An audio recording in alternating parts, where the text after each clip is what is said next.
Boruto chapter 16 is finally out, and we get Kara has a meeting because the Honorable Elder has lost the key vessel. So this vessel is the key. During the transportation incident in the Land of Fire, now Kara has to recover. They have some disputes over this thing, and also leads them some of the members who say that they had enough money to buy out an entire country. So I'm pretty sure they are a band of assassins, pretty much just rogue ninjas to be said, or probably matter of fact they are just assassins. I don't really think they're ninjas like that. Yeah, they're definitely an assassin organization. They probably come from an assassin village more than a ninja village overall. And they really seems to be really great. And I'm joking, they're a ninja obviously, but they seem to be really great at really being assassins, man, because they're able to use some type of jutsu that allows their body to just disappear, like just disperse. It reminds me of that one girl from the Akatsuki who's Pain's friend, the girl who was able to use the paper to make herself disappear. So a lot of things within this chapter that involves Kara, that the key vessel is in the Land of Fire, and they will have to probably meet Boruto, which will lead to the next arc. And also the Honorable Elder being assassinated, him being one Kara member already being dead, and he being killed by a guy who said he is stationed in the Leaf Village. We need to know more about this guy. I think we might have met him before, or not probably. Yeah, I think we have to wait until we finally get it. But overall, man, this was definitely better than episode 23. Boruto chapter 16 has been really getting better. I mean, Boruto chapters have been really getting better and better and better. I really love it. I really loved it. I didn't really love how they redrawn the movie, but I really loved the first chapter. It was very different. It was very different, and now we're getting this, man. So when Kara member dead, they are the Kara is going to the Leaf Village because that's where the key vessel is, and they will ultimately meet Boruto, Naruto, and Sasuke in the Land of the Leaf, and that's what start the next arc. So, and then we transition over to the great sweet slash meat of the chapter, Boruto versus Naruto section. So the fight starts off with Boruto making two clones that rushes towards Naruto. Naruto blocks both of the punches with his arm, then proceeds to hit him, thus making them clones disappear. Boruto used two clones as decoys to distract Naruto so he can get an opening to use the Rasengan. Naruto just slaps it away because this is something that he's already used to. He uses this technique on people all the time.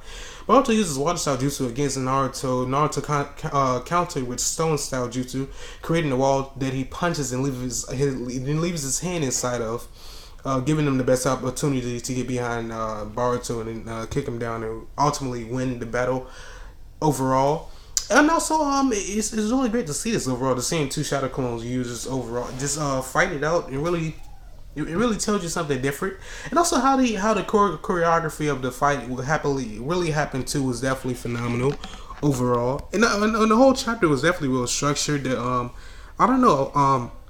The beginning was really great too. Seeing the characterization from some of the people like the Honorable Elder, and also he seems to be somewhat defensive all the time. Also, the other guy who assassinated him seems to take his job really seriously. Him and Lord Jiren, and it's also a lot of other things. And I don't know what's better, the beginning or this fight overall. And towards the end, we get more about the some other stuff, but we don't know who was in the side of the casket or anything else like that. But we do know what is the But we do know that Boruto and Naruto fought, but we don't know what is the key vessel.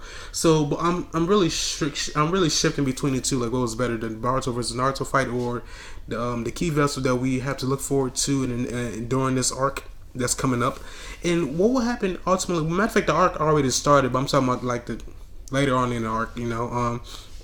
And really, who was inside of the casket? That's what I'm really trying to figure out, and a lot of other stuff too. But at the same time, man, I have been really thinking, like, what is the key vessel? Like, what could it possibly be? Because I don't know, man. Could it be something that unlocks the seal that gives the seal users more power? Or will it make Boruto hand ultimately unlock and make him even more powerful? Like, does it really evolves around their symbols on their faces and stuff like that? Like, what is it? Will Boruto end up joining the Kara organization, or will it be something entirely different? Will it be something even more different if we get like an anti-hero story rather than just a hero story, and it could be completely different from his father? And will it be something the same as this? How will the story change overall? And how better will it be? Will this better the story? Will this change the story? How would this chapter actually be if it was actually the same thing and nothing different? Like, if they're making a Naruto remake or something ultimately different, because we get the Katsuki members, we get the This is definitely Naruto 2.0, but at the same time, it really has some things that set it aside that makes it somewhat different. Like with the curse symbols, it's like the curse symbols are the new yeah, the curse symbols are the new Jinchuriki, but at the same time, they don't have really have to deal with all the other stuff. But at the same time, this is definitely a phenomenal chapter. 10 out of 10 for me overall. But overall, man, I don't know. So this is the last question I impose before I end this whole video. I'm gonna try to make a complete theory in my head right now. What is the key vessel? The key vessel is probably. Let me see. What could a key vessel possibly be? Matter of fact, what is the key vessel? I should probably make a theory video on it. Like, what is the key vessel? Like, what is the key vessel that we have been looking for? Like, what is the key vessel that they had missing? They had enough money to buy an entire country, but they had lost the key vessel thanks to the honorable elder. So we don't know, like, what is the key vessel? Like, what is this thing that we have been looking for? And why is it like that? So I have been really thinking, like, what is the key vessel? Like, what is this thing that we have been looking for? I want to know really more about it. But at the same time, and I don't want to really be too judgmental about the whole thing. But at the same time, I really want to know, what is the key vessel? What is the key vessel? Anyways, man, the gamer here, guys. Bring you guys back here in another video. Like, comment, share, subscribe. Thank you.